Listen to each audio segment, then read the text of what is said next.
Hello दोस्तों, हमारे शरीर को फिजिकली हो या मेंटली हो दोनों तरह से हेल्थी रखने के लिए विटामिन्स की जरूरत होता है। विटामिन्स हमारे द्वारा खाए जाने वाले फूड्स में पाए जाते हैं जो शरीर को सही से काम करने में मदद करता है। वैसे तो विटामिन्स दो प्रकार के होते हैं, पहला वाटर सोल्यूबल विटामिन्स और दूसरा fat soluble vitamins. Water soluble vitamins वो विटामिन्स है जो हमारे बॉडी में पानी के साथ डिसॉल्व होते हैं, जिसका मतलब यह है कि आप जब भी किसी वाटर सोल्यूबल विटामिन्स खाने में या सप्लीमेंट के रूप में लेते हैं तब यह शरीर में जाके पानी के साथ जल्दी डिसॉल्व हो जाते हैं और ब्लड के मदद से टिश्यू तक पहुंचते हैं और टिश्यू उसे यूज करते हैं अपने जरूरत के हिसाब से, और जितना भी एक्स्ट्रा रह जाता है वो हमारे बॉडी पर स्टोर नहीं होता और तब यह यूरिन की मदद से शरीर से बाहर निकल जाता है। इसलिए वाटर सोल्यूबल विटामिन्स की डेफिशिएंसी या शॉर्टेज को पूरा करने के लिए रेगुलर बेसिस पे इसे लेना चाहिए। वाटर सोल्यूबल विटामिन्स के एग्जाम्पल की बात करें तो विटामिन बी कॉम्प्लेक्स और विटामिन सी उनमें आते हैं। फैट सोल्यूबल विटामिन्स की बात करें तो वो 4 प्रकार के होते हैं, विटामिन ए,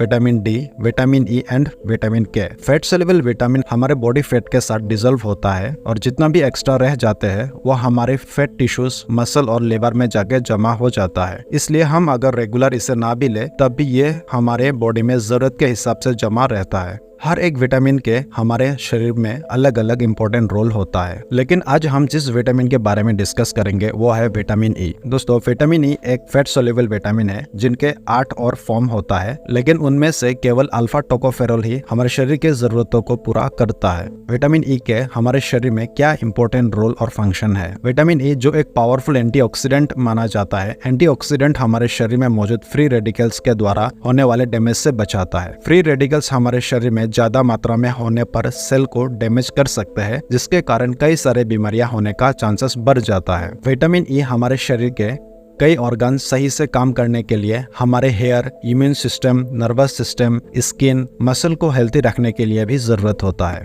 अब जानते हैं हमारे शरीर में विटामिन ई के बेनिफिट्स के बारे में। Number 1, protect heart health. Vitamin E heart को हेल्थी रखने में मदद कर सकता है। स्टडी बताते हैं कि विटामिन ई आर्टरीज में प्लेक के निर्माण को कम करने में मदद करता है। विटामिन ई ब्लड क्लॉट के निर्माण को रोकने में भी मदद करते हैं, जो हार्ट अटैक का कारण बन सकता है। एक रिसर्च में पाया गया है कि विटामिन ई ओमेगा 3 सप्लीमेंट के साथ लेने से हमारे जो LDL यानी बैड कोलेस्ट्रॉल है और ट्राइग्लिसराइड्स है उनको काफी हद तक कम किया है। विटामिन ई लेने से सिस्टोलिक ब्लड प्रेशर कम कर सकता है। Number 2, non alcoholic fatty liver disease. दोस्तों, जिनको non alcoholic fatty liver disease है उन्हें विटामिन ई लेने से बेनिफिट्स मिल सकता है। दोस्तों, फैटी लिवर के ऊपर मेरे चैनल पे एक ऑलरेडी वीडियो मौजूद है। बहुत लोगों ने उस वीडियो को बहुत प्यार दिया है। आप लोगों से मेरा एक रिक्वेस्ट रहेगा कि उस वीडियो को एक बार जरूर देखें। दोस्तों, फैटी लिवर 2 तरह के होते हैं, एल्कोहलिक फैटी लिवर डिजीज जो एल्कोहल के सेवन के कारण होता है और दूसरा non alcoholic fatty liver disease जो बिना एल्कोहल के सेवन से भी होता है। Vitamin E liver enzymes alanine amino transferase और एस्पार्टेट एमाइनो ट्रांसफरेज को कम करता है और लिवर को हेल्थी रखने में भी मदद करता है। नंबर 3, डिस्मेनोरिया की प्रॉब्लम को ठीक करता है। कुछ रिसर्च के मुताबिक विटामिन ई लेने से फीमेल में पीरियड्स के दौरान होने वाले क्रैम्प और पेन को, पेल्विक पेन को कम करता है। Number 4, promote brain health. Vitamin E लेने से ब्रेन के नसें अच्छे से काम करता है, उनमें न्यूरोप्रोटेक्टिव गुण होते हैं और ये ब्रेन में ब्लड के फ्लो सही करने में मदद करता है, जिससे ब्रेन तक सफिशिएंट अमाउंट में ऑक्सीजन और न्यूट्रिशन पहुंचते हैं और हमारे जो मेमोरी या याददाश्त की क्षमता है उसे भी इम्प्रूव करता है।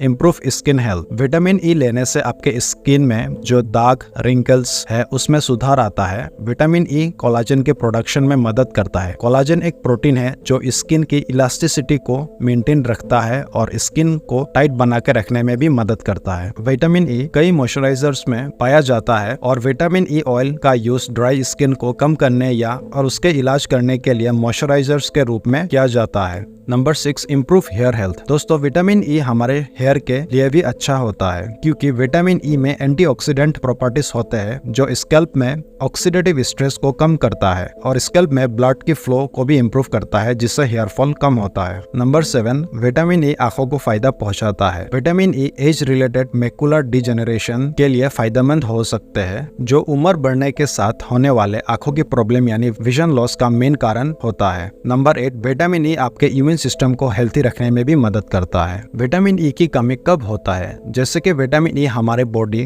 खुद प्रोड्यूस नहीं कर सकते, इसलिए हमें इसे फूड सोर्सेस या सप्लीमेंट के रूप में लेना होता है। जब हम विटामिन ई कंटेनिंग डाइट कम मात्रा में लेते हैं तब विटामिन ई की डेफिशिएंसी हमारे बॉडी में होता है। इसके अलावा आपको डाइजेस्टिव डिसऑर्डर है, यानी आप जो खाना खाते हैं वो आपके डाइजेस्टिव सिस्टम कमजोर होने की वजह से खाना सही से हजम नहीं हो रहा है, इसके कारण से भी डेफिशिएंसी हो सकते हैं। लक्षण कौन कौन सी दिखाई देता है जब विटामिन ई की कमी होते हैं? जब शरीर में विटामिन ई की कमी होता है तब अनेक लक्षण दिखाई देता है, जैसे कि muscle weakness, vision problem, immune system कमजोर हो जाते हैं जिसके कारण आप फ्रीक्वेंटली बीमार पड़ सकते हैं, एनीमिया भी हो सकते हैं, नंबनेस और चलने में भी दिक्कत हो सकते हैं। अगर विटामिन ई डेफिशिएंसी को सही समय नहीं ठीक किया तो ये आपको blindness, heart disease, permanent nerve damage और इम्पेयर्ड थिंकिंग का कारण बन सकता है। कुछ स्टडीज में यह भी पाया गया है कि विटामिन ई डेफिशिएंसी की कमी के कारण पुरुषों में इनफर्टिलिटी की प्रॉब्लम भी हो सकते हैं। खाने में क्या ले सकते हैं विटामिन ई के डेफिशिएंसी को पूरा करने के लिए? दोस्तों, विटामिन ई की डेली रिक्वायरमेंट को पूरा करने के लिए सबसे अच्छा तरीका फूड सोर्सेस का सेवन करना है। अब कौन कौन से फूड में